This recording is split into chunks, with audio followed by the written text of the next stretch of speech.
Halo teman-teman, saya Robi Sudara dari Sekolah Filsafat Averus.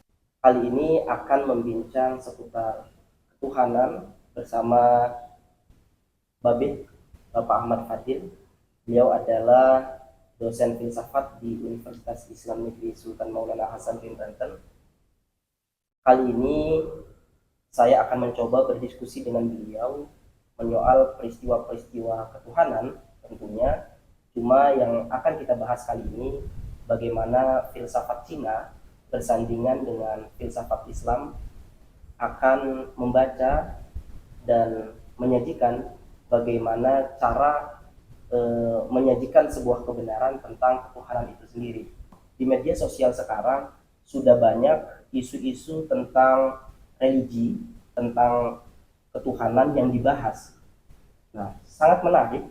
Di era sekarang masih hidup dialog-dialog tentang ketuhanan. Oleh karena itu, saya akan langsung berdiskusi dengan pakarnya, dengan Pak Ahmad Fadil mengenai ketuhanan. Mungkin akan kita bahas oleh guru kita, Bapak Ahmad Fadil. Selamat sore, Pak. Selamat sore, Robi. Ya, bagaimana dengan tadi apa yang saya utarakan tadi, Pak, mengenai ketuhanan atau fenomena agama yang sekarang mulai marak di media sosial? Baik, ya memang benar. Di tengah kebisingan media sosial, ada hal yang seperti ini patut disyukuri. Karena di sela-sela kita sibuk menyekrol, sejumlah konten mungkin membuat kita berhenti dan merenung untuk berpikir lebih jauh. Jadi bijak di tengah bising ini diperlukan supaya kehidupan kita tetap memiliki maknanya. Tadi salah satu yang disinggung adalah bahwa kita akan membandingkan filsafat Cina dengan filsafat Islam. Mengapa ini perlu kita lakukan? Yang pertama, karena sebagai pembelajar, kita mencari kebenaran dari manapun dia berasal. Bagi yang beragama Islam, ini bukan hal yang ditabukan. Agama melalui Nabi misalnya menyuruh kita mengambil hikmah dari manapun dia berasal. Kemudian yang kedua, yang perlu kita lakukan juga bukan sekedar membandingkan dalam arti menumpuk-numpuk filsafat Cina bicara apa, filsafat Islam atau tasawuf Islam bicara apa, tapi kita bisa menemukan makna yang relevan dengan kehidupan kita sekarang.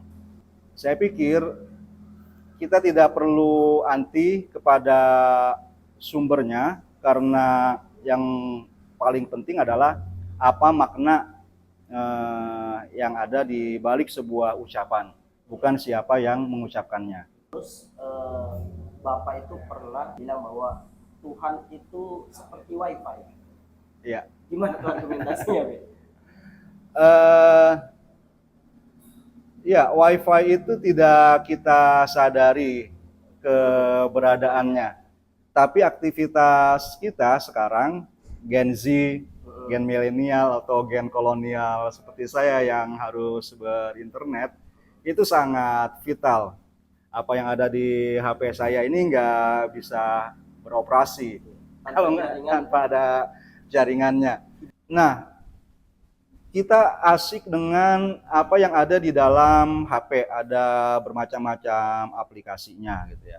Tapi tadi kalau tidak ada internet, jadi yang kita butuhkan sebenarnya bukannya gawainya saja gitu ya, tapi ada internetnya juga. Kalau nggak ada ya anak kecil aja nggak bisa memainkan gawai. iya dia tinggalin gitu kan, giliran kuota mamanya habis atau wifi di rumahnya nggak ada gitu, dia sedang keluar.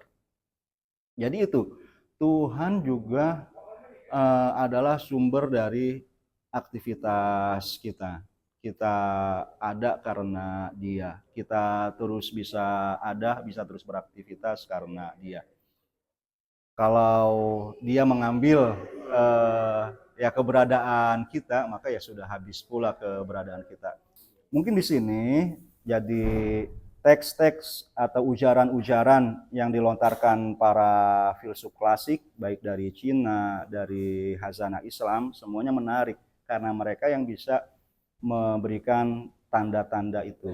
Cuma di sini Be, kira-kira di filsafat Cina nih Be ya, ketika saya baca ada sesuatu yang filosofis mungkin menyoal ketuhanan, terutama menyoal sebuah nama. Ini menarik. Iya. Ini menyoal sebuah nama, ini menarik. Di sini dijelaskan juga katanya kalau ada satu bahasa, tahu yang dapat dinamai bukanlah tahu yang kekal. Gitu. Artinya anggap sajalah saya memahami tahu itu sebagai Tuhan, gitu ya. Kalau Tuhan itu dinamai atau dapat dinamai, dia bukan Tuhan itu sendiri. Kira-kira ini menarik deh. Kira-kira bagaimana sesuatu itu bisa dipahami tanpa sebuah nama? Salah satu kitab klasik filsafat Cina yang paling menarik adalah Tao Te Ching atau Dao De Jing ya. Itu yang menjadi salah satu siap. Waalaikumsalam. Tao Te Ching ini menjadi salah satu pilar dari aliran filsafat yang juga jadi agama, yaitu Taoisme, agama Tao. Tao itu ya seperti tadi disampaikan Bang Robi, bisa berarti Tuhan atau bisa berarti jalan. Oh iya. Ya, kalau jalan, ya. Kalau kita maknai jalan, mungkin di Al-Fatihah itu ada Sirotol Mustaqim gitu ya. Kan kita sebagai Muslim mau berjalan di Sirotol Mustaqim. Orang yang baca Tao Te Ching mau berjalan di Tao. Ya. Sirotol Mustaqim itu apa? Jalan yang sangat kecil, lebih kecil daripada rambut dibelah 7. Seperti itu. Di dalam ayat pertama yang tadi Bang Robi sebutin itu dikatakan bahwa jalan yang bisa dijalani itu bukan jalan. Tuhan yang bisa dinamai Tuhan, Allah, apalagi pangeran kalau bahasa Sunda, atau dalam agama lain punya sebutan lain, itu bukan Tuhan. Itu apa maksudnya? Jadi tahu sebagai jalan hidup atau sebagai din atau agama itu adalah rumusan yang sekarang kita terima hasil olah pikir dari para ulama, ijtihad. Mereka mencurahkan daya pikir sekuat tenaga supaya bisa memahami agama. Tapi produk mereka apakah itu adalah agama? Tao Te Ching bilang bukan. Agama yang sesungguhnya adalah apa yang dilihat atau hendak dipahami oleh para ulama itu. Sementara ujaran-ujaran para ulamanya itu adalah formulasi ilmu atau metode tentang Tuhan, tentang agama. Iya. Kita menjelaskan Tuhan di dalam agama Islam itu dengan sebutan Allah, Ar-Rahman, Ar-Rahim. Seperti itu kita jelaskan kepada murid, kepada anak-anak kita. Tapi kita harus sadar bahwa semua rumusan yang kita berikan itu adalah cermin dari Tuhan yang sesungguhnya. Bahwa murid kita, bahwa anak kita harus menuju kepada yang sesungguhnya itu, kepada yang sejati, bukan terpaku oleh ucapan-ucapan kita. Jika sebaliknya, maka kita justru akan memenjarakan ya anak kita atau murid-murid kita pada omongan kita. Kita berubah menjadi Tuhan, padahal kita ingin mengenalkan orang lain kepada Tuhan. Mengapa pertanyaannya tadi bisa seperti itu? Karena yang sejati itu hanya bisa ditemukan dengan keikhlasan. Pada saat seseorang melepaskan egonya Iya. atau melepaskan hawa nafsunya. Ya misalnya sebagai contoh, kalau saya percaya bahwa Tuhan itu Maha Pengasih dan Penyayang dan saya ingin mengamalkan itu, berarti saya juga harus menjadi pengasih dan penyayang kan. Berakhlaklah kamu seperti akhlak Tuhan. Lantas saya memilih misalnya yang saya akan bantu hanya orang-orang yang percayanya seagama dengan saya. Berarti saya sudah terpenjara oleh ucapan atau nama Tuhan yang diperkenalkan oleh Islam. Allah Ar-Rahman Ar-Rahim. Dan 99 Asmaul Husna itu ya. Iya. Cuma gini Be, menariknya. Kalau tadi Babe bilang bahwa bahasa itu seolah-olah seperti kandang, Iya, gitu ya. Jadi segala sesuatu yang dinamai itu seolah-olah dibatasi. iya. Gitu ya. Berarti yang saya pahami terkait dengan filsafat Tao itu bahwa Tuhan itu tidak berhak atau tidak tidak pantas untuk diberi nama atau seperti apa. Sehingga kalau begitu artinya manusia membatasi Tuhan apa seperti apa gitu, Be? Iya, enggak seperti itu kalau yang saya pahami. Jadi yang dilarang adalah kita hanya terpaku pada rumusan buatan kita sendiri gitu ya. Seperti mata itu kan fungsinya melihat, tapi dia tidak bisa melihat dirinya sendiri. Kalau Bang Robi mau melihat matanya Bang Robi butuh apa? Butuh orang lain. Butuh orang lain, butuh cermin, seperti itu. Nah, ya misalnya kita mau menjadi orang baik, apakah bisa kita kenal kebaikan hanya lewat kebaikan saja? Kita butuh keburukan juga. Ada kita kenali gelapnya malam karena ada terangnya siang. Jadi di situ mengajarkan kita untuk ya tidak eksklusif ya, gitu ya. Karena ada klub orang soleh. Wah. Klub hanya bisa dimasuki oleh orang yang baik-baik saja. Baik saja. Yang nggak baik minggir. Iya, bukan circle gue loh. Circle. Ada yang begitu memang. Iya, maksudnya seperti itu. Tuhan menerima pendosa kan, bisa bertaubat. Mengapa kita kejam sama pelaku maksiat, menjudge mereka? Udah ngapling surga, seolah-olah udah mau masuk ke sana, padahal kita belum punya tiketnya. Betul. Surga udah dikapling. Iya. Siapa yang mau masuk duluan itu kan antrian tiketnya aja belum punya gitu. Jadi tahu atau ya tasawuf Islam lewat filsafat Islam yang memperkenalkan berbagai nama, berbagai bukti kebenaran Tuhan itu tetap harus diperlakukan sebagai kendaraan yang mengantarkan kita ke sana. Ya, tapi saya nggak mau terjebak juga misalnya secara teologis ya kepada pluralisme tanpa batasan. Misalnya membiarkan ya sudah anak-anak kecil itu biarkan mereka mencari sendiri. Tuhannya mau dinamai apa? Oh iya. Gimana kalau bebas gitu ya? Tetap ada tanggung jawab dari orang tua lewat pengalaman dan pengetahuannya untuk memberikan bimbingan, memberikan arahan kepada anak. Tidak mesti anak itu ya mencoba sendiri semuanya. Apakah api ini panas misalnya, biarkan anak bayi kita pegang lilin gitu. Udah panas baru dia menghindar.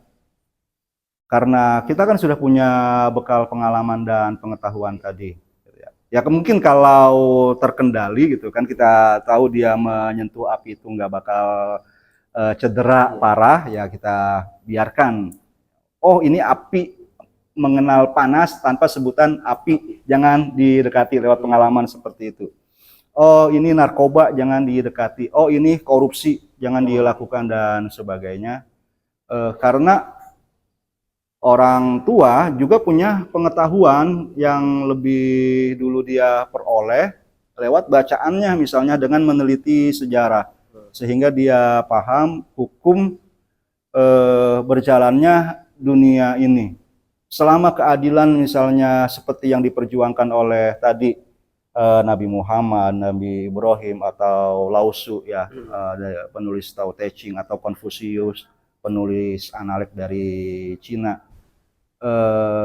Selama keadilan yang mereka perjuangkan, yaitu kesejahteraan itu bisa dirasakan oleh semua pihak seluas-luasnya, gitu kan. Itu sudah kita pahami, maka ya kita harus ajarkan itu kepada anak kita. Jangan biarkan mereka misalnya coba-coba dulu gitu kan, mulai dari misalnya dikasih uang jajan, lantas boros, dititipin uang beli barang, korupsi kembaliannya, atau mengatakan harga barangnya di markup, gitu ya lebih.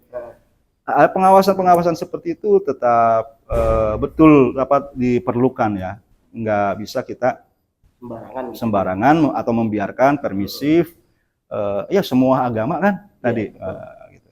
Ya memang semua agama seperti itu pada akhirnya mengajarkan kepada yang sejati. Tapi secara spesifik, secara partikular, agama yang bisa kita pahami juga taunya adalah tahu yang spesifik, berdasarkan pemahaman tahu yang sejati itu. Cermin kita, maksud saya, ini tetap perlu diajarkan kepada murid dan anak kita. Ini masih tentang sebuah nama, ya. Di agama Islam itu sendiri kan Tuhan mengklaim dirinya bahwa menamai dirinya dengan sebutan Allah. Ya. Seperti itu ya. Jadi artinya apa sebetulnya, Bi? Sebuah nama di situ dalam bentuk apapun ternyata dibutuhkan dan sepertinya seolah-olah untuk memudahkan manusia dalam menemukan Tuhan atau dalam memahami sesuatu gitu. Sehingga Tuhannya Islam juga gitu menamai dirinya dengan sebutan Allah.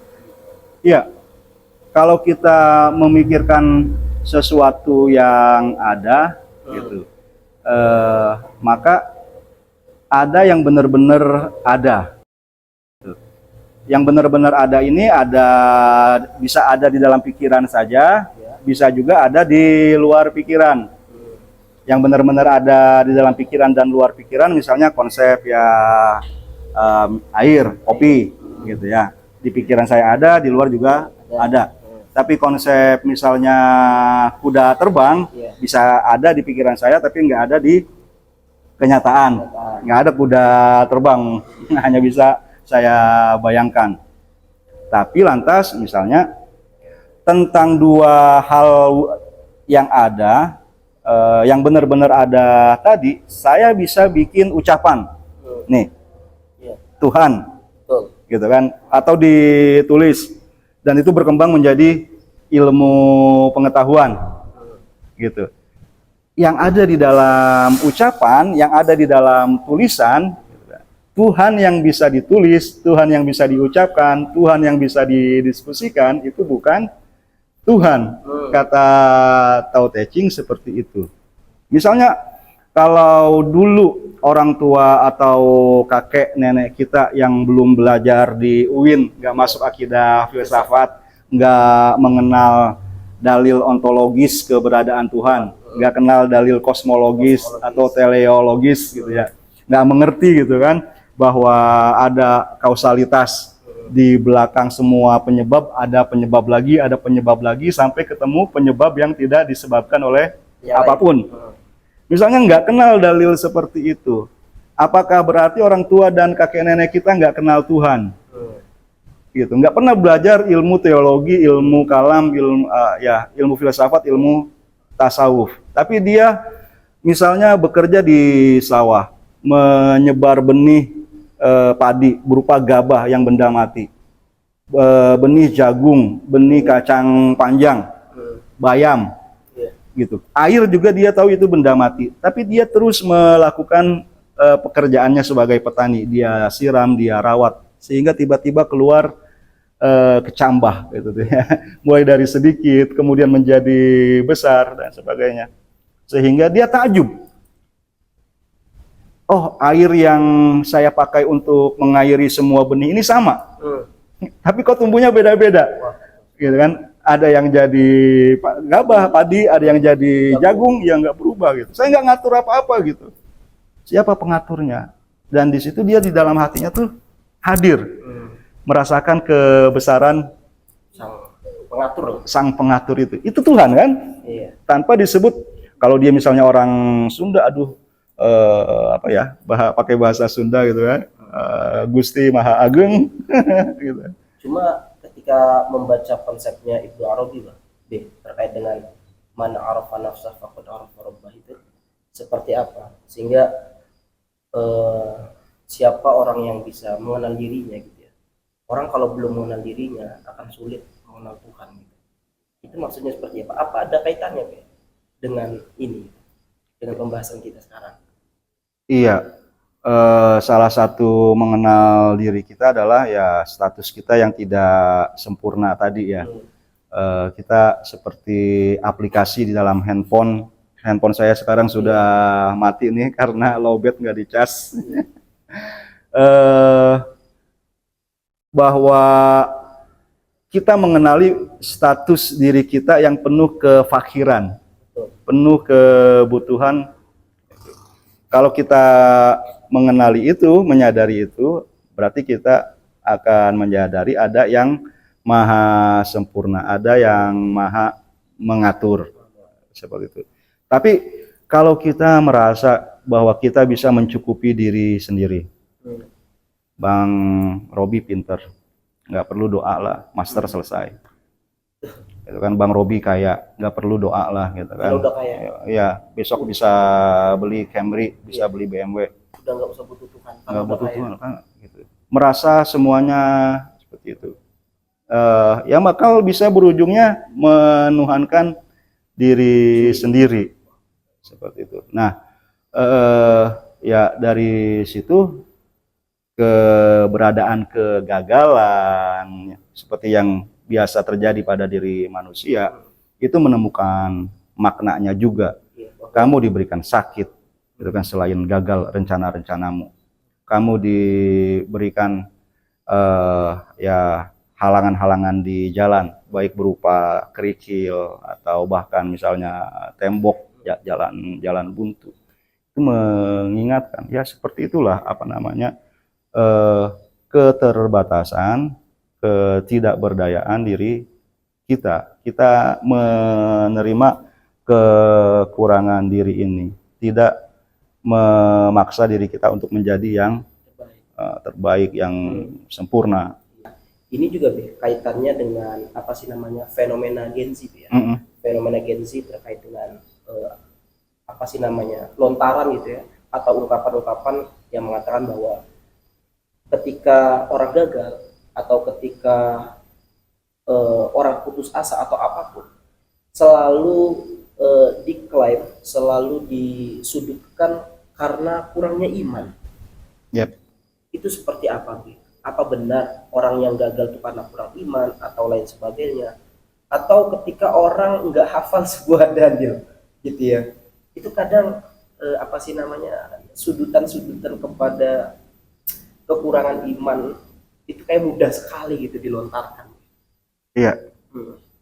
Iya. Itu mungkin salah satu bentuk kekerasan ya.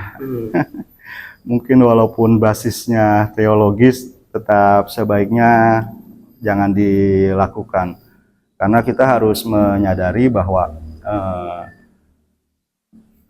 prosedur dalam kehidupan dunia ini atau mekanisme hubungan kita dengan alam, hubungan kita dengan sesama, itu tidak bisa dijelaskan dengan satu rumusan teologis.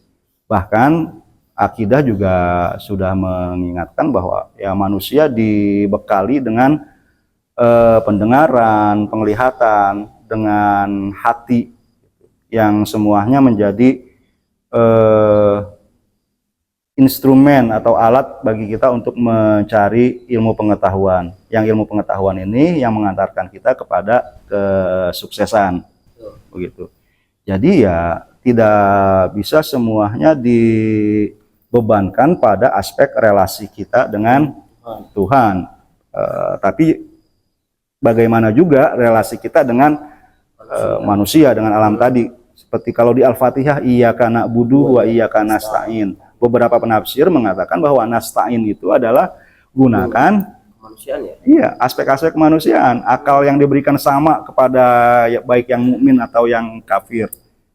Kalau yang mukmin misalnya sudah memutari Ka'bah 7 kali, sudah sa'i Safa Marwah 7 kali, tapi dia sebagai atlet badminton belum berlatih fisik yang benar, tetap kalah lah dia misalnya oleh pemain bulu tangkis yang kafir, yang tidak suka latihan misalnya seperti itu.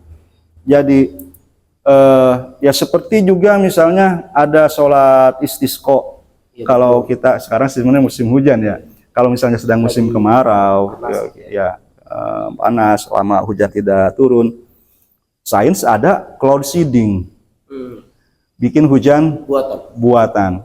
Apakah itu harus dipertentangkan? Enggak, gitu kan? Pilih salah satunya, juga enggak. Jangan pilih istisqa saja, gitu kan? Dalam artian menafikan jangan pakai cloud seeding. Karena memang cloud seeding sudah dikembangkan, atau juga jangan pada kubu yang salah satunya. Bisa dua-duanya dikerjakan kok. Iya. Jadi ya seperti itu. Iyyaka na'budu wa iyyaka nasta'in. Perbaiki iman, perbaiki ibadah, perbaiki juga relasi-relasi gitu, kesuksesan, disiplin. Ini mau ngomongnya mudah ya. Komunikasi. Betul. Ya. Ini ada pertanyaan lagi, Be. Kalau Tuhan itu tidak terjangkau, Be, mengapa orang itu mesti ibadah? Kan nggak akan pernah sampai. Nah, kadang pertanyaan itu muncul, Be. Seperti apa kira-kira? Yang tidak terjangkau itu adalah apa namanya ya? Yang sejatinya tadi. Gitu. Tapi yang kita rumuskan tentang yang sejati itu, yang kita sebut sebagai agama, itu semuanya bisa dijalani. Gitu. Dan sama seperti sains misalnya menjelaskan ya ada gravitasi. Gitu.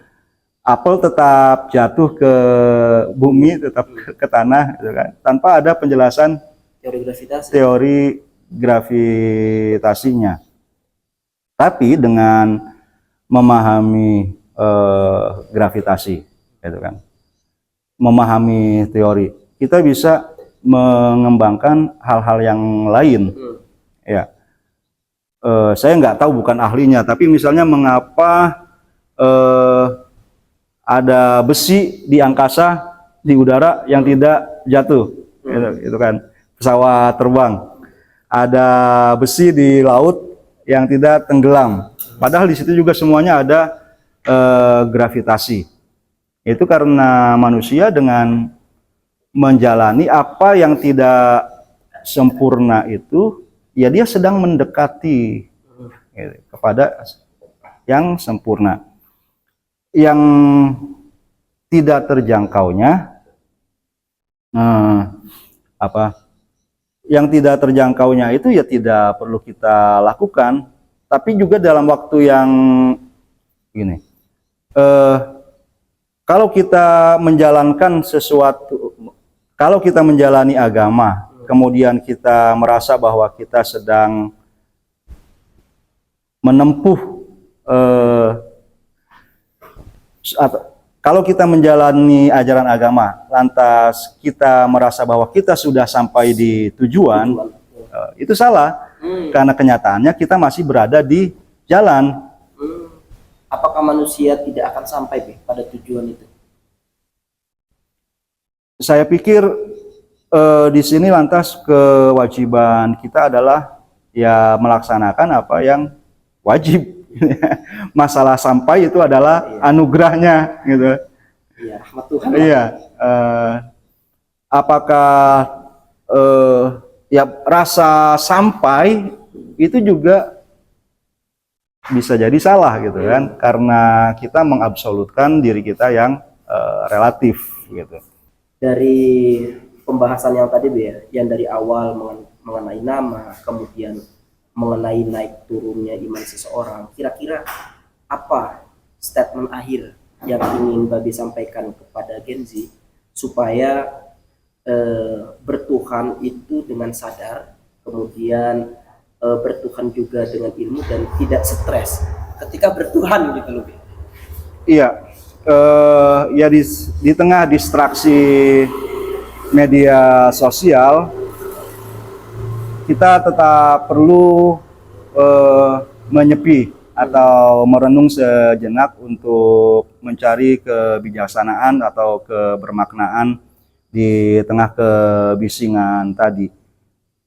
Di situ kita akan menemukan obat dari berbagai, misalnya kegelisahan yang tidak kita perlukan, seperti ya misalnya merasa kecil diri karena membandingkan dengan satu konten media sosial yang kita lihat.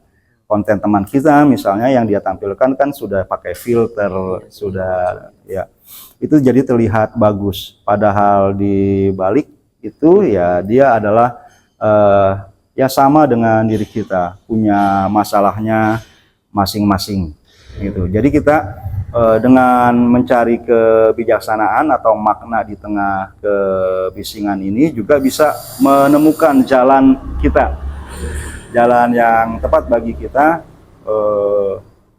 untuk bisa secara pribadi menjadi utuh, tidak mudah goyah, kemudian juga secara sosial bisa bermanfaat bagi orang-orang di sekitar. Baik, terima kasih Beh atas kesempatan diskusi sore hari ini. Jadi teman-teman semuanya, Gen Z, Gen milenial, jangan pernah stres karena kebisingan di media sosial mengenai agama, mengenai ketuhanan. Tetap meragu, tapi meragulah yang apa namanya yang benar gitu ya, dengan terus belajar tentunya.